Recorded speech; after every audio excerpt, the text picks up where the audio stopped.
اسی طرح مغرب عشاء میں بھی ایسا ہی ہے, لمبا سفر ہے مغرب, دیکھو یہاں سے آپ امریکہ جاتے ہیں نا تو ایک نماز بھی نہیں آتی بیچ میں, 15 گھنٹے کے سفر میں بھی کبھی آئے گی تو ایک آدھ نماز شاید آ جائے, وہ بھی نہیں پڑھے تو ایئرپورٹ پہ بھی ٹائم ہوتا ہے. میں جب امریکہ گیا تو ظہر کی ہم لوگ فجر پڑھ کے ایئرپورٹ سے سوار ہوئے تھے جہاز پہ, کراچی میں ہم نے فجر پڑھی ہے, اس کے بعد ظہر کا ٹائم داخل ہوا ہے, یعنی ظہر کا ٹائم جب امریکہ میں ایئرپورٹ پہ اترے تو بھی ظہر کا ٹائم تھا, کیونکہ آپ جہاں سورج جا رہے ہیں اسی ڈائریکشن میں آپ جا رہے ہوتے ہو تو ٹائم ہی نہیں آتا آپ کا. لیکن جب واپس آتے ہو نا تو سورج کے اگینسٹ آتے ہو, پھر ٹھکا ٹھک نمازوں کے ٹائم آتے ہیں, ٹھکا ٹھک. پھر اس میں اپلیکیشن ضروری ہوتی ہے, پھر اس میں یہی ہوتا ہے کہ مغرب اور عشاء کا وقت آپ نوٹ کر لیں, مغرب قضا کب ہو رہی ہے اور عشاء کا وقت داخل کب ہو رہا ہے, سمجھتے ہو.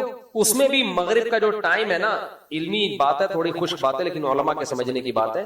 مغرب میں بھی 2 ٹائم ہیں, ایک ہے شفق احمر جب سرخ روشنی غائب ہو جائے, اور ایک ہے جب سفید روشنی غائب ہو جائے. پہلے سرخ روشنی غائب ہوتی ہے, پھر سفید روشنی غائب ہوتی ہے. امام ابو حنیفہ کے نزدیک جب سفید روشنی غائب ہوگی تو عشاء کا ٹائم شروع ہوگا. امام شافعی کے نزدیک جب سرخ روشنی غائب ہوگی تو عشاء کا ٹائم شروع ہوگا. تو امام ابو حنیفہ کے جو دونوں شاگرد ہیں, امام ابو یوسف, امام محمد, انہوں نے اس مسئلے میں امام ابو حنیفہ سے اختلاف کیا ہے, اور ان کی وہی رائے ہے جو امام شافعی کی رائے ہے, یعنی جب سرخ روشنی غائب ہو جائے تو عشاء کا ٹائم شروع ہو جاتا ہے.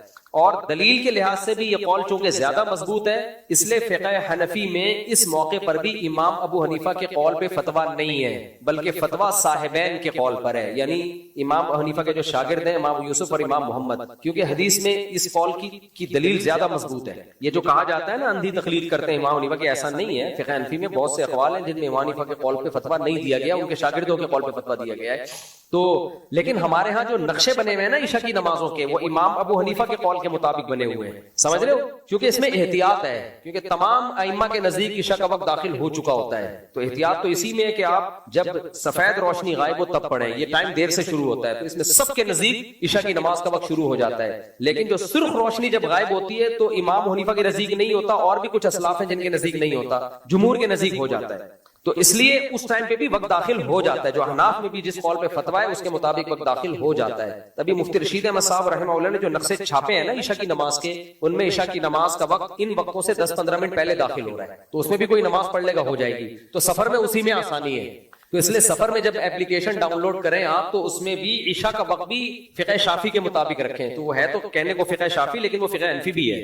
لیکن اپلیکیشن والے کو تو اتنی باریکیاں نہیں پتا ہوتی نا, جو اپلیکیشن بنانے والے ہیں دنیا میں جو سافٹ ویئر ہیں ان کو تھوڑی پتا ہوتا ہے. وہ کہتے ہیں شافعی قول ہے, یہ حناف کا قول ہے. وہ حناف کا ہوتا نہیں ہے, وہ صرف امام حنیفہ کا اکیلے کا قول ہوتا ہے, حناف کا نہیں ہوتا وہ.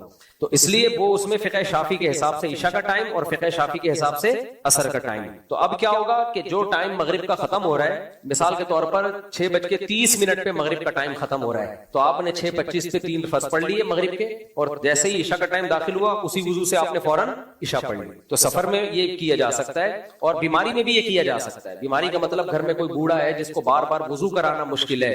اب بوڑھے لوگوں کو یا بیمار کو, مریض کو وضو کرانا بہت مشکل ہوتا ہے, تو پھر اس کی بھی ایک وضو سے 2 نمازیں نمٹایا کریں. اور یہ جو حدیث میں آتا ہے نبی نے 2 نمازیں سفر میں اکٹھی پڑھی ہیں. میں نے اس پہ پورا رسالہ لکھا ہوا ہے, بس ٹائم ہی نہیں مل رہا اس کو انٹرنیٹ پہ میں یعنی ویڈیو ریکارڈ کروا کے ڈالوں. آپ حدیثوں کو دیکھیں گے تو حدیثوں میں اسی طرح سے 2 نمازوں کو اکٹھا کیا گیا کہ مغرب کو مؤخر کیا عشاء کے قریب, اور مغرب پڑھی. بخاری کے الفاظ ہیں ثم تلبث یسیرا, تھوڑی دیر آپ نے تھوڑا سا وقفہ کیا, پھر عشاء کی نماز پڑھی ہے. عبداللہ بن عمر سے یہ ثابت ہے. تو یہی طریقہ ہے 2 نمازوں کو اکٹھا کرنے کا. یہ طریقہ حدیث میں واضح طور پر ایسا کہیں بھی نہیں ہے کہ ظہر کا وقت داخل ہوتے ہی ظہر بھی پڑھ لی عصر بھی پڑھ لی, یا ظہر کو عصر کے ٹائم کے اندر لے جا کے پڑھا گیا ہے, یا مغرب کو عشاء کے وقت میں لے جا کے پڑھا گیا. کسی صحیح حدیث میں ایسا نہیں ہے. تو باقی یہ میرے ذمہ قرض ہے, میں دلائل کے ساتھ اس کو ویڈیو ریکارڈ کروا کے ڈالوں گا. رسالہ تو میں نے لکھ لیا, وہ میں چھاپ اس لیے نہیں رہا کہ پہلے میں ویڈیو ریکارڈ کروا کے ڈال دوں, پھر میں اس کو سوائے حج کے موقع پہ, حج پہ جو آپ نے ظہر عصر ملائی ہے وہ حقیقت میں ملائی ہے. اس بارے میں عبداللہ بن مسعود کی بہت واضح حدیث ہے کہ نبی نے کبھی 2 نمازوں اکٹھا نہیں کیا. اکٹھے کا مطلب اس طرح اکٹھا کہ ظہر کے ٹائم پہ عصر پڑھ لیو یا مغرب کو عشاء کے وقت میں جا کے پڑھاؤ, ایسی کوئی صحیح حدیث نہیں ہے. اور عبداللہ بن مسعود کی حدیث اس کے خلاف ہے. تو صرف حج کے موقع پہ ہے کہ مزدلفہ میں آپ نے مغرب پڑھنی نہیں ہے, وہ اور واجب ہے وہاں پہ کہ آپ عرفات میں مغرب پڑھنی نہیں ہے, آپ نے قضا کرنی ہے لازمی. آپ نے مزدلفہ میں جا کے مغرب عشاء, جب وہاں آپشنل نہیں ہے, وہاں لازمی ہے, وہ کرنا ہی کرنا ہے. تو حج پہ سفر کو قیاس نہیں کیا جا سکتا. بعض لوگوں نے تو یہاں تک دھندا شروع کر دیا شاپنگ کے لیے جانا ہے نا تو ظہر کے ساتھ اثر پڑ رہے ہیں، وہ ظہر کے وقت میں ہی کہ ضرورت ہے، ایسا کچھ بھی نہیں ہے بھائی. ان الصلاۃ کانت علی المؤمنین کتابا موقوتا، اللہ کہتے ہیں نماز مومنین پر مقررہ اوقات میں فرض ہے، اور مقررہ اوقات بخاری مسلم کی متفق علیہ صحیح حدیث ہے جبریل علیہ حدیث جبریل کہ ہر نماز کا نبی نے ایک الگ ٹائم بتایا کہ یہاں سے یہاں تک فجر، یہاں سے یہاں تک ظہر، یہاں سے یہاں تک عصر، یہاں سے یہاں تک مغرب، یہاں سے یہاں تک عشاء. اور اس میں آپ نے سفر اور حضر میں کوئی فرق نہیں کیا ہے، بلکہ سفر کے بارے میں جب آپ کی فجر کی نماز قضا ہوئی، کسی صحابی کی آنکھ نہیں کھلی، آپ کی بھی آنکھ نہیں کھلی، تو سفر میں آپ نے یہ فرمایا کہ لیس فی النوم تفریط، کہ نیند میں اگر نماز قضا ہو جائے تو یہ کوئی کوتاہی نہیں ہے. تفریط اس میں ہے کہ ان تؤخر الصلاۃ عن وقتها او کما قال صلی اللہ علیہ وسلم، کہ نماز کو اپنے وقت سے مؤخر کیا جائے. تو یہ تو آپ نے سفر میں فرمایا ہے، اور نمازوں کے اوقات وہ حدیث جبریل میں ہے. عبداللہ بن مسعود یہ جو حدیث ہے نا قرآن کی آیت ہے والذین هم علی صلواتهم یحافظون، کہ ایمان والے اپنی نمازوں کی حفاظت کرتے ہیں. تو عبداللہ بن مسعود کہتے ہیں حفاظت کا مطلب اپنے وقت پہ پڑھی جائے.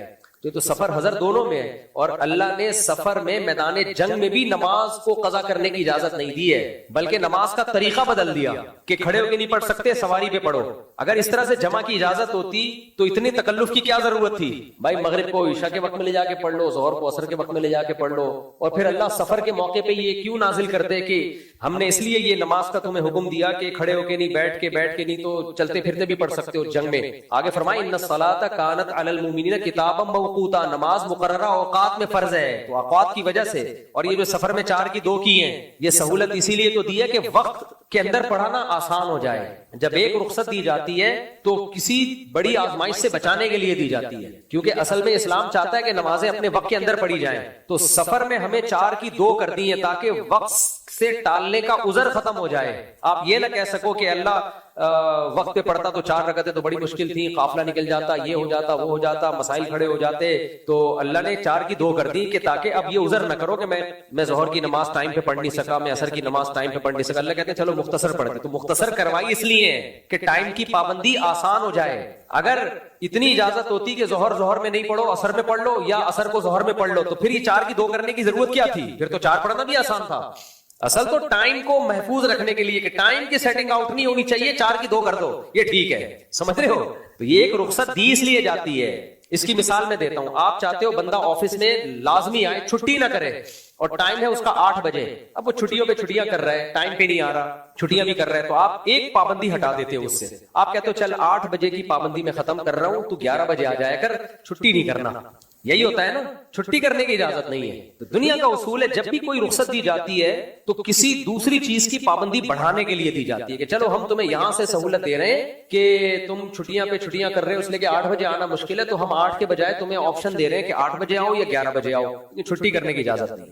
اور اگر آپ کہتے ہو کہ نہیں 8 بجے ہی آؤ، تو پھر کیا اس کو آپشن دیا جائے گا؟ چھٹی کرنے کی اجازت ہے، ٹھیک ہے، کوئی مسئلہ ہوا کرو چھٹی کر لیا کرو، لیٹ ہونے کی اجازت نہیں ہے تمہیں. اگر کبھی تمہیں آنا مشکل ہونا تو نہیں آؤ، ٹلا مار دو. لیکن دیر سے آؤ گے نا، 9 بجے آؤ گے تو سارے دفتر کے لوگ تمہیں دیکھ کے خراب ہو رہے ہیں، کوئی عذر ہوا کرے آیا ہی نہ کرو. لیکن جب آنا ہے تو ٹائم پہ آؤ. تو ایک طرف سے رخصت دی جائے گی نا، یا تو یہ رخصت دی جائے گی کہ بھائی ٹھیک ہے ٹائم کی پابندی ہٹائی جا رہی ہے، لیکن دوسری یہ کیوں ہٹائی جا رہی ہے؟ تاکہ چھٹی نہ کر سکے. یہ رخصت اس لیے دی جا رہی ہے. یا چھٹی کی پابندی ہٹائی جا رہی ہے کہ چھٹی کر سکتے ہو لیکن ٹائم پہ آؤ. پھر تو اللہ تعالیٰ کو معلوم تھا سفر میں ان کے لیے نمازوں کے اوقات بہت محدود ہوتے ہیں، ظہر کو ظہر میں پڑھنا، عصر کو مشکل ہو جائے گی. تو اللہ نے کہا چلو 4 کی میں کتنی کر رہا ہوں؟ 2 کر رہا ہوں. تو یہ اس لیے کی ہے کہ وہ جو ٹائم کی پابندی ہے اس کو فوکس کرو، وہ اب اس میں رخصت کی اجازت نہیں ہے. تو اس لیے امام حنیفہ کا پلڑا دلائل کی دنیا میں بہت بھاری ہے. اور یہ جو میں کہتا ہوں نا اس میں امام حنیفہ کی رائے کمزور تھی، تو اس لیے احناف نے فتویٰ دے دیا صاحبین کے قول پہ. یہ بھی کمزور ظاہری اعتبار سے ہم کہہ رہے ہوتے ہیں، ظاہری اعتبار سے، ورنہ ڈیپ میں آپ جاؤ بہت ساری چیزیں ہمیں لگ رہی ہوتی ہیں کمزور، لیکن جب اس کی ڈیپ میں انسان جاتا ہے تو امام صاحب کا پلڑا اس میں بھاری ہوتا ہے. لیکن بہرحال 1.5 کی الگ مسجد بنانے کے بجائے احناف کا یہی اصول ہے کہ مشائخ نے اگر دیکھ لیا کہ اس بارے میں صحیح حدیث موجود ہے صاحبین کے قول پر، تو پھر وہ امام صاحب کے قول کو چھوڑ دیتے ہیں. مفتی صاحب میں ملیشیا جا رہا ہوں تو آپ نماز یہ حلال ٹرپ کے نام سے، آج کے دور میں پیر و مرشد کو کس حد تک ماننا ہے، کس حد تک رائے لینی چاہیے؟ بہت پیارا سوال ہے. پیر و مرشد کو کس حد تک مانا جائے؟ ڈاکٹر کو کس حد تک مانتے ہو آپ؟ علاج کی حد تک نا، اس کی ہر بات سے متفق ہونا ضروری ہے. آپ PTI کے تھے، ڈاکٹر JUI کے نکلے، لیکن آپ کو پتا یہ ڈاکٹر کڈنی کا بہت بڑا اسپیشلسٹ ہے. آپ گئے اس کے پاس کڈنی کی دوا لینے کے لیے, اس نے عمران خان کو یہودی بولنا شروع کر دیا, حالانکہ آپ پی ٹی آئی کے تھے. آپ بولو گے یہودی بول, تو کچھ بھی بول, کڈنی کا اسپیشلسٹ تو ہے, تو میں تیری صرف گردوں کے بارے میں تیری بات کو مانوں گا, باقی کوئی بات میں تیری نہیں مانوں گا, کیونکہ آپ اس سے لینے کیا جا رہے ہو, علاج. یہی بات ہے نا. اسی طرح اگر وہ پی ٹی آئی کا ہے, آپ اس کے پاس گئے اور آپ جے یو آئی کے تھے, اس نے مولانا فضل الرحمان کو برا بھلا کہنا شروع کر دیا, آپ کہو گے بھائی یہ تمہاری ذاتی رائے ہے, مجھے گردوں کی دوا دے دو. آپ کو پتہ ہی اپنی فیلڈ کا اسپیشلسٹ ہے, گردے کا علاج یہ بہت اچھا کرتا ہے. جب میں نے دیکھا لوگ ہندوؤں سے علاج کرا رہے ہوتے ہیں, لوگ عیسائی مسیحیوں سے علاج کرا رہے ہوتے ہیں, حالانکہ وہ حضرت عیسیٰ کو معاذ اللہ کا بیٹا کہتے ہیں. تو آدمی کہتے ہیں بھائی اس کا پرسنل معاملہ ہے. لوگ یورپ امریکہ پڑھنے کے لیے جاتے ہیں کہ نہیں جاتے, تو کیا ہم ان کے نظریات سے متفق ہیں؟ بھائی وہ اسلام کو نہیں مانتے, ہم اسلام کو مانتے ہیں, لیکن پڑھنے کے لیے جاتے ہیں. تو اب کیا مسئلہ ہے, پیر و مرشد سے آپ نے لینا کیا ہے؟ اس کے دل میں اللہ کی محبت ہے. جن کے دلوں میں اللہ کی محبت ہوتی ہے, ان کی جب صحبت اختیار کی جائے تو آپ کے دل میں بھی اللہ کی محبت آٹومیٹیکلی آ جاتی ہے. یہ اللہ کا بنایا ہوا نظام ہے. اہل اللہ کے پاس بیٹھو گے اللہ کی محبت آئے گی, دنیا پرستوں کے پاس بیٹھو گے تو کیا آئے گی, دنیا کی محبت. ابھی مولانا عباد اللہ صاحب کا اتنا پیارا بیان تھا یار مدنی مسجد میں, سنا ہے آپ لوگوں نے؟ اس دفعہ گئے مکی مسجد میں, بیان تھا کیسا 2 گھنٹے, کتنا زبردست. تو ایسے لوگوں کے پاس بیٹھو گے, تبلیغ والوں کے پاس, اللہ کی عظمت, اللہ کی محبت.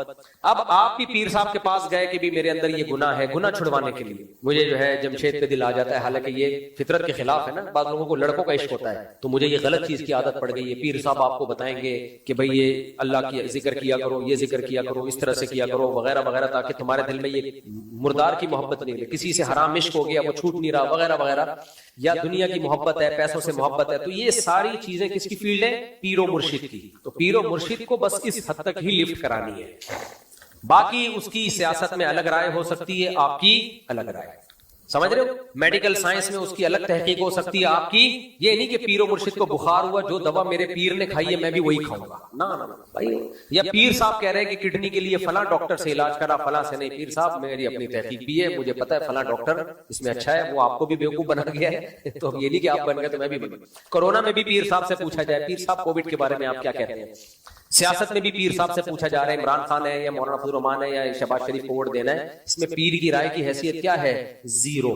اور اس میں پیر کی بات غلط بھی ہو تو بدگمان بھی نہیں ہونا چاہیے, بدگمان بھی نہیں. آپ بولے پیر صاحب کو جب اس فیلڈ کے ماہر نہیں ہے تو غلطی کر سکتے ہیں, وہ 100 دفعہ غلطی کر سکتے ہیں. تو ہم نے ان سے یہ پوچھنا ہی نہیں ہے, یہ آپ کی حماقت ہے, ان سے پوچھ کیوں رہے ہو یہ باتیں؟ آپ سمجھتے ہو کہ نہیں سمجھتے؟ تو لوگ بدگمان ہو جاتے ہیں پیر صاحب سے, پیر صاحب نے یہ بیان دیا اور ہمارے تو فلاں نے یہ بیان دیا, تو پیر صاحب سے بدگمان کیوں نا. میں بار بار وہ حدیث پیش کرتا ہوں, صحیح ہے, مسلم کی حدیث ہے کہ نبی نے صحابی سے فرمایا کہ تعبیر نخل یعنی کھجور میں نر کھجوروں کا جو بھور لے کے مادہ کھجوروں کے درختوں پہ ڈالا جاتا ہے, تو آپ نے فرمایا ایسا مت کرو. صحابی نے نہیں کیا, کھجوروں کی فصل میں نقصان ہو گیا. صحابی نے کہا یا رسول اللہ ہم نے آپ کے مشورے پر عمل کیا تھا لیکن کھجوروں کی فصل میں نقصان ہوا. تو صحیح حدیث ہے مسلم کی, نبی نے فرمایا انتم اعلم بامور دنیاکم منی, یہ دنیا کے معاملات تم مجھ سے زیادہ جانتے ہو, یہ دنیا کے معاملات تم مجھ سے زیادہ جانتے ہو. اگر میں نے تمہیں مشورہ دیا تو انما انا بشر مثلکم, میں تمہاری طرح کا انسان ہوں. دین کی باتیں مجھ سے پوچھو, دنیا میں تم مجھ سے زیادہ ماہر ہو. تو آپ کسی عالم کی, بزرگ کی سیاسی بات سے 100 دفعہ اختلاف کریں, آپ کو پورا رائٹ ہے, لیکن اس اختلاف کی بیس پہ اس کی توہین کرنا, اس کو 2 ٹکے کا نہیں چھوڑنا. بھائی اس کی جو دین میں حیثیت ہے, فتوے میں اس کی حیثیت ہے, جائز ناجائز میں اس کی حیثیت ہے, وہ پھر بھی برقرار ہے. حضرت مفتی تقی صاحب نے گورنر کی تعریف میں 2 لفظ کہہ دیے تھے, پوری دنیا خلاف ہو گئی ان کے. مجھے میسج بھیج رہے مفتی صاحب نے کہہ دیا گورنر جو ہے اچھا انسان ہے. میں نے کہا ان کی سیاسی رائے ہے بھائی, اگر آپ کو اختلاف ہے آپ بولو, حضرت کی رائے سے متفق نہیں ہے. اب یہ تھوڑی کہ وہ 2 نمبر ہو گئے یار, یہ تو کوئی بھی رائے قائم کر سکتا ہے نا اس میں. اور ان بیچاروں نے تعریف نہیں کی تھی, ایک عمل کی تعریف کر دی تھی. رات کو وہ چکر لگا لیتا ہے اٹھ کے, اچھا کام ہی کر رہا ہوگا چکر. تو میں نے بھی گورنر سے میں بھی ملا ہوں, تھوڑا راتوں کو اٹھ کے لوگوں کی خدمت کر رہا ہوتا ہے. اب بظاہر کو اچھا ہی لگ رہا ہے, ماضی کس نے دیکھا, ہو سکتا ہے ماضی میں اچھا نہ رہا ہو, لوگ باتیں کر رہے ہیں, لیکن اب اختلاف رائے کرو اس میں 100 دفعہ کرو. اتنی سی بات پہ ایک عالم دین کی خدمات کو 0 کر دینا. ابھی جو ہم نے سیاست پہ بات کی اس پہ دیکھو لوگ ہمارے خلاف, کارنل مفتی بریگیڈیئر مفتیات سے یہ دل سے نکل گیا, نکال دو بھائی, ہمیں اتنے چھوٹے ظرف کے لوگ مارکیٹ میں چاہیے ہی نہیں, اتنے چھوٹے ظرف کے لوگ ہمیں چاہیے ہی نہیں. یہ جو آپ کی رائے سے ایک اختلاف کیا اور آپ نے کہا ہمارے دل سے ہی نکل گیا. تو ہمارے حضرات فرمایا کرتے تھے بڑے علماء کہ عوام کی عقیدت سے بہت جلدی متاثر نہ ہوا کرو. یہ عقیدت ایک دن میں بہت اوپر جاتی ہے, سیکنڈوں میں دھڑام سے نیچے آتی ہے. تو اس لیے سمجھدار لوگ جو ہے نا وہ کہتے ہیں ان کی رائے ہے ٹھیک ہے. اب دیکھو میں نے عمران خان کی تعریف میں 2-3 جملے بولے تھے کہ اس نے یونائیٹڈ نیشن میں اچھی تقریر کی, ایسی دھمکیاں ملی تھی. بھائی میں نے کب کہا کہ میں پی ٹی آئی کا ہوں؟ بالفرض ہوں بھی تو بھی مجھے یہ رائٹ نہیں ہے میں جے یو آئی جوائن کروں یا پی ٹی آئی جوائن کروں یا میں مسلم لیگ جوائن کروں. میں بھی تو پاکستانی ہوں. آپ اس سے اختلاف کریں, اس میں کیا جا رہا ہے؟ اچھا لوگ کہتے ہیں سیاست میں آپ کیوں آ رہے ہو؟ یہ وہ لوگ کہتے ہیں جن کے خلاف بات جا رہی ہوتی ہے. جب میں نے عمران خان کی تعریف کی تھی نا, عمران خان کی نہیں کی تھی, اس کے 2-3 اچھے کاموں کی تھی, تو وہ جو عمران خان کو یہودی بولتے تھے وہ سب کہنے لگے تمہارا سیاست میں کام کیا ہے. لیکن پی ٹی آئی کے سب لوگ کہنے لگے حق پرست مولوی صرف ایک ہی ہے دنیا میں. وہ نہیں کہہ رہے تھے کہ تمہارا سیاست میں کام کیا ہے. آج میں شہباز شریف کی تعریف کر دوں تو پی ٹی آئی والے بولیں گے تمہارا سیاست میں کام کیا ہے, تم مفتی ہو. لیکن مسلم لیگی بولیں گے بندہ ہے.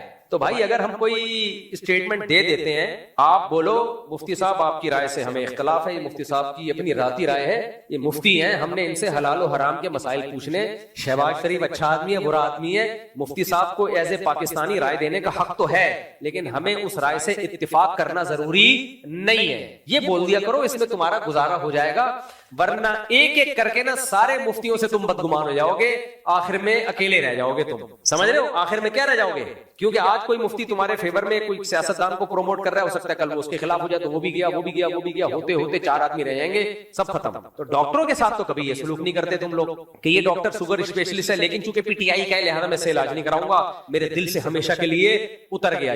یہ جے یو آئی کا ہے, میرے دل سے ہمیشہ کے لیے اتر گیا. کہتے ہیں بھائی میرا کام ہے اس سے دوا لینا, جو قادیانی بھی ہوگا نا تو دوا لے لو گے اس سے, نہیں کرنا چاہیے قادیانیوں سے علاج, لیکن عیسائی بھی ہوگا, مسیحی بھی ہوگا, ہندو بھی ہوگا, علاج کرو گے. بھائی وہ اگر گائے کو ماں بنا رہا ہے, وہ گائے کا کی پیشاب کو مقدس سمجھ رہا ہے, یہ اس کا ذاتی معاملہ ہے, مجھے تو دوا چاہیے نا, مجھے تھوڑی پیشاب پلا رہا ہے وہ. لیکن مولویوں کے ساتھ لوگ کیا کہتے ہیں, آپ کی رائے سے ذرا اختلاف ہوا, کرنل مفتی, بریگیڈیئر مفتی, اتنا زیادہ القابات سے ہمیں نوازا گیا ہے. تو مجھے لگ رہا ہے کہ میں فوجیوں کے پاس جا کے کہوں کہ لوگوں نے تو مجھے بریگیڈیئر اور کرنل بنا دیے, مجھے وہ تمام بینیفٹس چاہیے جو بریگیڈیئر اور کرنل کو ملتے ہیں. 1000 گز کی مجھے زمین چاہیے, ملیر کینٹ میں ایک گھر چاہیے. اتنی تو گالیاں کسی سچی مچی کے بریگیڈیئر نے نہیں کھائی ہیں جتنی ہم جیسے جھوٹی موٹی کے بریگیڈیئر گالیاں کھا رہے ہیں, اور 1 روپے بھی نہیں مل رہا فوج کی طرف سے, کوئی شاباشی بھی نہیں ملی. تو ہم فری پھوکٹ کے بریگیڈیئر بھی بن گئے, لیکن سہولتیں ساری انڈا موڑ والی مل رہی ہیں ہم کو, ایک بریگیڈیئر والی ایک سہولت بھی نہیں مل رہی. تو آپ 100 دفعہ اختلاف کر لیا کرو, آپ بولا کرو مفتی صاحب آپ کے دینی باتیں ہمیں بہت اچھی لگتی ہیں, سیاست میں جو یہ آپ نے بات کی ہے یہ آپ کی بات سے ہم 100% ڈس ایگری کرتے ہیں, کوئی مسئلہ نہیں. تو اور مفتی عبدالرحیم صاحب کی بھی بات یہ ہے, اگر وہ کوئی ایسی بات کریں جو ہماری رائے سے مختلف ہو اور ہمیں لگے کہ وہ غلط ہے تو ہم نہیں مانتے ان کی بات, نہیں مانتے ہم ان کی بات. اور اگر وہ لگے کہ وہ بات صحیح کر رہے ہیں پھر ہم مانیں گے ان کی, پھر آپ کے کہنے سے چھوڑیں گے بھی نہیں ان کو, ٹھیک ہے نا, کہ آپ کہہ رہے ہو تو پبلک کہہ رہی ہے تو چھوڑ دیں, ایسا بھی نہیں ہے. لیکن وہ پیر و مرشد ہیں ہمارے, تو پیر و مرشد کا کام ہوتا ہے اصلاح کرنا, تو ہمارا تعلق. تبھی تو میں کہتا ہوں 4 شادیوں کے تو بہت خلاف تھے, یہ تھے بھی, میں احتیاطاً کہہ رہا ہوں, ہو سکتا ہے اب بھی ہو. ہم نے نہیں مانی ان کی بات, ہم نے کہا بھائی شادیاں جو ہے نا حضرت, ہم آپ سے اللہ سیکھنے کے لیے, عبادت سیکھنے کے لیے, ان کے ساتھ میں نے 2 مہینے سفر کیا حج میں, اتنی زبردست عبادت ان کی, اللہ, میں نے تو لوگوں سے جا کے کہا یار کسی اللہ والے کے ساتھ عمرہ اور حج کرنے میں اور اپنے دوست احباب کے ساتھ عمرہ حج کرنے میں بڑا فرق ہے. تو کسی اللہ والے کے ساتھ حج یا عمرہ کیا کرو تو تمہیں پتہ چلے گا بیت اللہ کی عظمت ہے کیا اصل میں. تو یہ چیزیں ہم نے ان سے سیکھی. شادیوں پہ ان کا اعتراض تھا ہماری, ہم نے کہا بھائی شادیاں آپ کا ٹاپک ہے ہی نہیں, ہمارے آپ کی ایک بیوی ہے, آپ کو کیا پتا, اور اس پہ آپ کی وہ ریسرچ بھی نہیں ہے جو ہماری ہے, سمجھ رہے ہیں نا, آپ کی وہ ریسرچ نہیں ہے جو ہماری ریسرچ ہے. ہم نے پبلک میں ہوگی, ان کی بھی ریسرچ ہوگی, وہ ایسا نہ مجھے چمیڑ لگا دیں تو کیا کر رہے ہیں. لیکن بہرحال ہم نے نہیں مانی ان کی بات, انہوں نے منع بھی کیا ایک جگہ موقع پہ. میں نے کہا ٹھیک ہے آپ منع کر رہے ہیں تو خدا نہیں, آپ فتوا دو کہ حلال ہے حرام ہے, اور اگر فتوا دے دیتے حرام ہے تو ہم کون سا اس فتوے کو مانتے. کہتے پوری دنیا متفق ہے کہ حلال ہے, آپ کا ایک نیا فتوا ہے حرام, تو فتوا بھی نہیں ماننا تھا اس موقع پہ, تو اجماع امت کے خلاف فتوا ہوتا نا.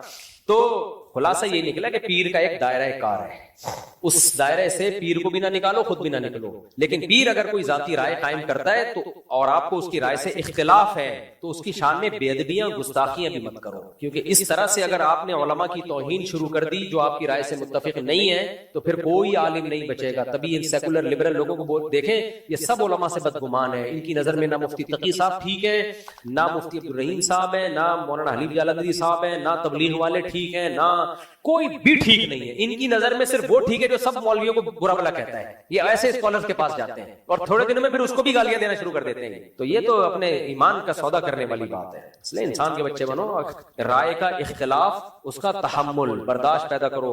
آپ کی مرضی کے خلاف اگر کوئی بات کرتا ہے ایک دم منہ سے جھاگ نکالنا شروع کر دو, ایک دم نہ ہو جاؤ. آپ بولو یار بندہ ایک نئی چیز مارکیٹ میں لایا ہے, تھوڑا سا کیا کرتے ہیں ہم, تحقیق. اور تحقیق کرو. یہ جو آپ یوٹیوب اور فیس بک کی ویڈیوز دیکھ رہے ہو, اٹ از ناٹ تحقیق, اٹ از ناٹ تحقیق. کوئی بھی روتا ہوا آ کے بیان داغ دے, کوئی بھی آئے اور کچھ بھی داغ دے, میرے یہ ہو گیا, میرے ساتھ یہ ہو گیا. بھائی کیا پتا, لوگوں نے پیغمبروں پہ جھوٹ نہیں باندھا ہے بھائی. یہ جو حدیث میں صحیح حدیث, ضعیف حدیث, یہ سارے جو ضعیف راوی ہیں یا موضوع منگھڑت حدیثیں ہوتی ہیں, ان میں راوی ہوئے, یہ سارے تو مسلمان تھے. غیر مسلموں کی حدیثیں تھوڑی پہنچی ہمارے پاس. یہ تو سارے مسلمان تھے جن کے بارے میں محدثین نے کہا مسلم ہے, کذاب ہے, جھوٹ بول رہا ہے, نبی کی پر جھوٹی حدیثیں گڑی ہے اس نے. اسماء الرجال کی پوری بحث اس دور کی ہے جب بہترین زمانہ تھا. اس دور میں یہ جھوٹا ہے, یہ غلط بیانی, یہ مبالغہ رہا ہے, یہ ثقہ ہے. تو آج کیا نہیں ہوگا. یہ کیا فیس بک پہ کسی نے بھی اٹھا کے 2 آنسو بہا دیے اور خبر چلا دی آپ کو, دیکھو یہ ویڈیو مفتی طارق مسعود تک پہنچا دو, سب مجھے بھیج رہے, یہ پہنچا دو. میں نے کہا یہ پہنچا دو, یہ رو رہا ہے نا.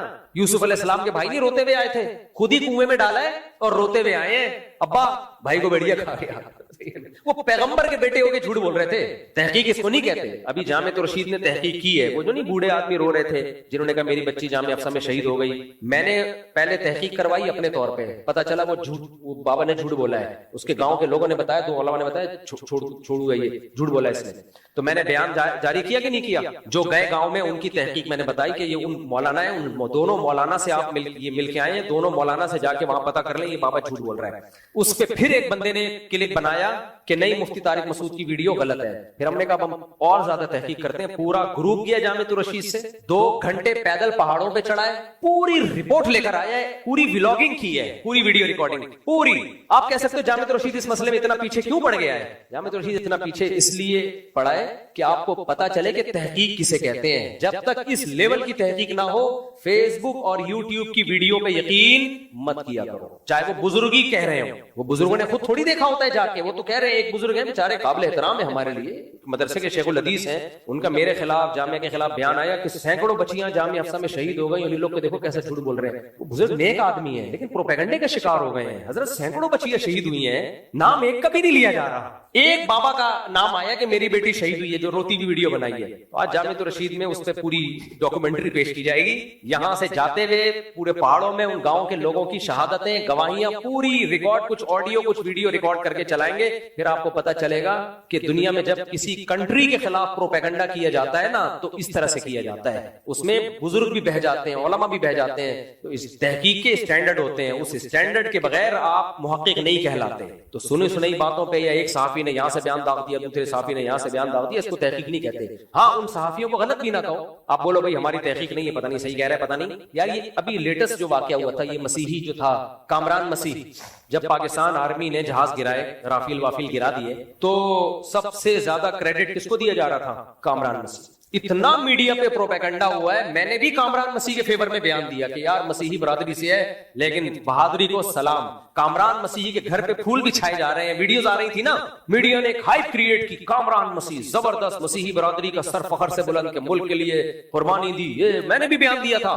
پھر میں نے کہا اپنے طور پہ تحقیق تو کرو. پاکستان ایئر فورس میں جاننے والوں کو فون کیا, ادھر ادھر فون گھمایا, انہوں نے کہا کامران مسیح جہاز کا جو کیبن ہے نا اس میں کبھی بیٹھا ہی نہیں ہے. میں نے کہا بس کرو یار, اتنا بھی کسی کی مخالفت میں آگے نہیں جانا چاہیے. اس کے گاؤں میں پھول بٹ رہے ہیں, کندھوں پہ بٹھا کے گھمایا جا رہا ہے, پوری دنیا اس کو. انہوں نے کہا مفتی صاحب میں جھوٹ نہیں. میں نے کہا یار پھینک رہے ہو, آپ کی کوئی دشمن, آپ کا سالہ تو نہیں ہے کامران مسیح کہیں, ہو سکتا ہے آپ کو دوسری شادی سے روک رہا ہو. کہہ رہے وہ پائلٹ ہی نہیں ہے. اگر وہ کہتے ہیں نا پائلٹ ہے تو میں کہتا دشمنی نکال رہے ہیں. بعض پائلٹوں کو ایک دوسرے پائلٹ سے دشمنی بغض ہو سکتا ہے کہ یار کام میں نے کیا, فیور کون لے کے جا رہا ہے, جہاز 3 مہینے بھی گرائے تھے اس کا تو کہیں آ نہیں رہا, کامران مسیح سارا کریڈٹ لے کے جا رہا ہے. پہلے تو میں یہ سمجھا کہ شاید کوئی جیلسی میں ایسا کر رہے ہو. وہ میں نے جن سے رابطہ کیا وہ بھی یا